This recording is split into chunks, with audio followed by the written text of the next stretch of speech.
Cher here, and as all the Love Live fans know by now, the franchise's new Love Live group, Liella, finally released their preview to their first single, which the full version will be released for viewing and purchase on April 7th of this year. Normally, I would review new Love Live songs via a reaction video, but because this is the first single of a new main group, I thought I would treat this song with a little more respect by giving it the full download. If you guys read the title of this video, you're probably wondering, Cait, what the heck do you mean by what should we expect from Liella? We saw their Seiyu videos, and we read their bios already. We know the basis of what the girls are like.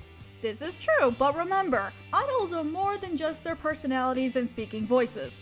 They are most specifically known for their singing voices and their musical styles. Let's reiterate their Nissan groups. Muse, who debuted in 2010, their discography has a glittery city rock tone that is very nostalgic of the early 2010s, late 2000s music. It's like it pays an homage to the genre. The Aqua's discography is very beach party pop, which is my favorite genre out of all the girls in all honesty. Lastly, we have the Nijigasaki School Idol Club, who is the representation of modern day bubblegum J-pop, except it takes full advantage of a classic orchestra. I would also kinda argue that specific songs sound the exact same, to which I'm like, Lantis, are you serious right now? But that's besides the point. Music is one thing, but let's also talk about concept. I know concept is not really a J-pop thing, but I would argue that the Love Live concepts are not genre-based, but they're more of a group story-based.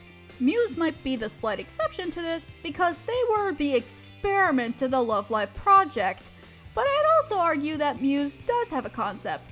They were the first school idol group. They are the changing force of the school idol trend, or even idols in general. If it wasn't for Love Live and Muse, this trope wouldn't exist, or maybe it would have come to be much later in a different form. Aquas, who have been accused of being Muse ripoffs since their first single release until their anime premiere, have the concept of being the small-town school idol group who, like in the anime they represent, were more so focused on changing that 0 to 1, meaning that if we can at least get from point A to point B, that's success in our minds. Nijigasaki, being what Lantis calls a side project, is less focused on the competitive aspect of being a first anything or a goal-driven anything, and more so a brand that states, we are school idol fans who want to find success in our own idol personas, aka they are the first group to focus majorly on solo activities rather than group ones. In short, their concepts are divided into 10 concepts instead of one collective concept. With that said, what is Liella's sound and what is their concept? If we click on the actual PV itself at second 16, the lights finally flash on the stage and we get to see the stage design and the girls' costumes.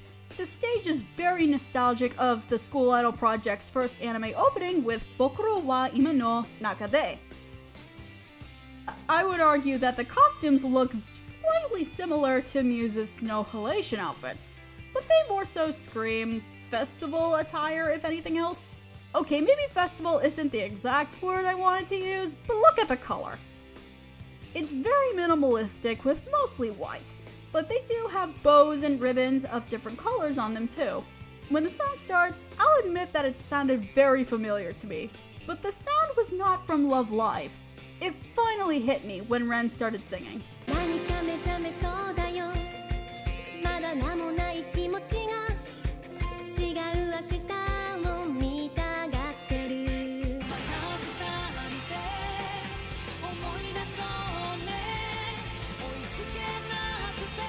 I love that ending song so much, and I only played part of the video game and never watched the anime yet. I am so disappointed in myself. What I'm saying is that Love Live entered a new ballpark with their girls, and this is right at the gate. This should be a good sign. Also, doesn't Ren's singing voice kinda sound like Daya's?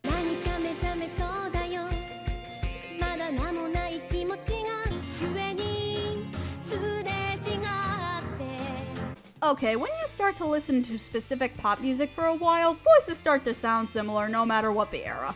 Next to sing is Kiki. Oh wait, I'm sorry. Cuckoo.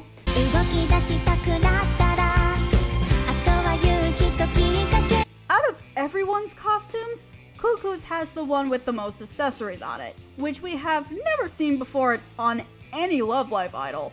I could argue that Ayumu's Yume e no Ippo or I's Genius of Fun outfits had a lot of going on, but it matches their solos, which made me overlook the outfits for the sake of the song.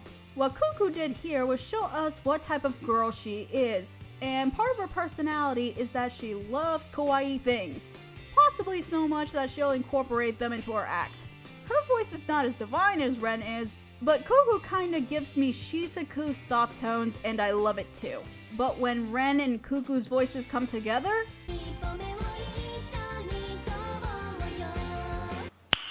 nice. Next to sing is Sumire.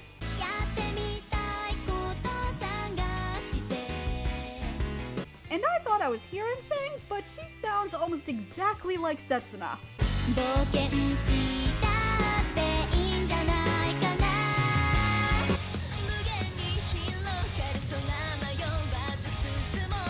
Not saying that this is a bad thing. I really love Setsuna, and I really love Sumire's voice too. It was just not what I expected. Quickly, we get Chisato's voice next. I can't make any comparisons to her really. Maybe Shizuku again, but that's a really big stretch. She still sounds cute though. Lastly, we finally get to Kanan, our center.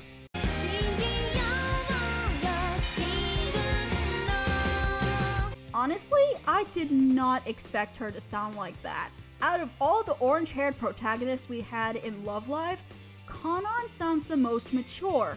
Because of this, her character just got more interesting. She was first introduced to us as the shy character, but kinda like that elephant girl from Sing, she has a beautiful voice, but she's so shy to show it.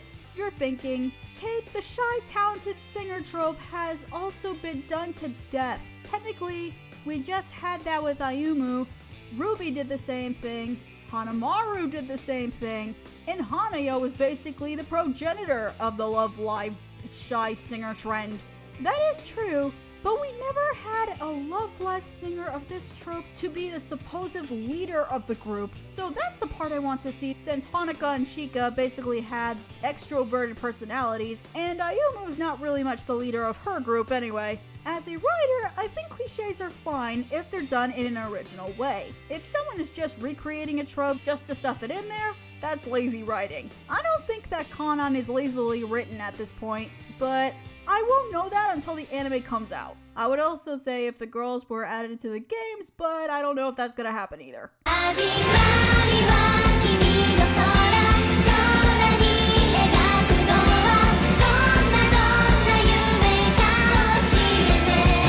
Okay, I'm not gonna lie, this chorus stepped very close to Mijuku Dreamer territory.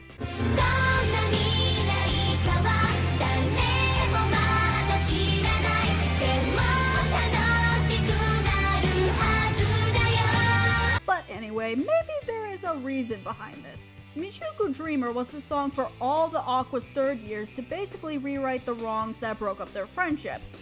It's a song about starting over brighter than ever. Let me ask you this.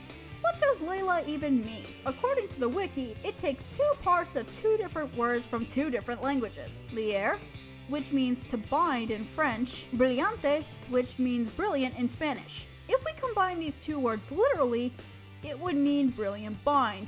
But that doesn't really sound fancy enough, doesn't it? If we bended the definition just slightly, we would get the phrase that Lantis wanted to use, and that's shining bond. Do you know what else shines and connects together to make things? Well, it's not anything too grand, but you might see these every night if you live in a starry area. Yep, I just said it, stars. And that's the symbol that Liella uses. But why the star? Well, what about the song itself? What is the title of the song again, but in English? It all started with your sky. It is very common in Love Live to have a song with sky in the title or even in the lyrics, but that's just the Love Live branding. However, with this song in particular, the music and the singing is crafted in a way that you're flying through the song instead of just listening or walking through it. The theme of it sounds slightly similar to Nijigasaki because they use Sora a lot in their songs too, but because their symbol is the rainbow, it makes sense. In fact, let's talk about symbols. Nijigasaki has the rainbow because instead of representing one color, they have 10 girls, 10 colors of the rainbow to represent each of their personalities. Liella's symbol is the star, just as I said. And the beginning of the PV lets you know that by showing each of the girls with a yellow star on their clothes or face. Where do stars go? In the sky, of course. Hence the title, It All Started With Your Sky. Like they always said in the writing world, we shouldn't show something so simple so many times if it didn't mean anything. I believe this is why they decided to go with the 5 girls as well. Not only 5 girls, 5 first years. These are girls who wanted to show their full potential, and it would make sense for them to start off in their first year of high school. They wanted the girls on the same level, so why not first years? This immediately tells us that there's no hierarchy system, so the girls will have to work together to figure out what their group goal is, instead of relying on the higher years to do it for them. This is the first time in Love Live history this has ever happened, and it's every year that Lantis continues to surprise us with something new. But look at this picture of the star I found on Google Images. How many points does this star have? Let's count. 1, 2, 3, 4, 5. I mean, stars could possibly have more or less points if they wanted to, or if the artist wanted to make it that way, but for the sake of the image that the group uses, as far as this image goes, these 5 girls make up the 5 points of the star that they have on their face, clothes, and stage.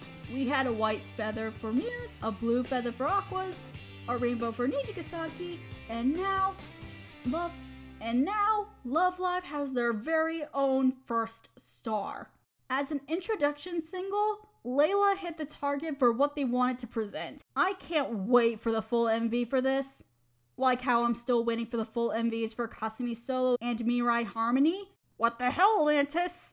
Anyway, if you haven't listened to the full preview yet, I highly suggest you do. I have that and my social media linked in the description box below. If you guys enjoyed this video and want to see more, please hit the like and subscribe buttons. I'm Cher and it's been real. Sayonara!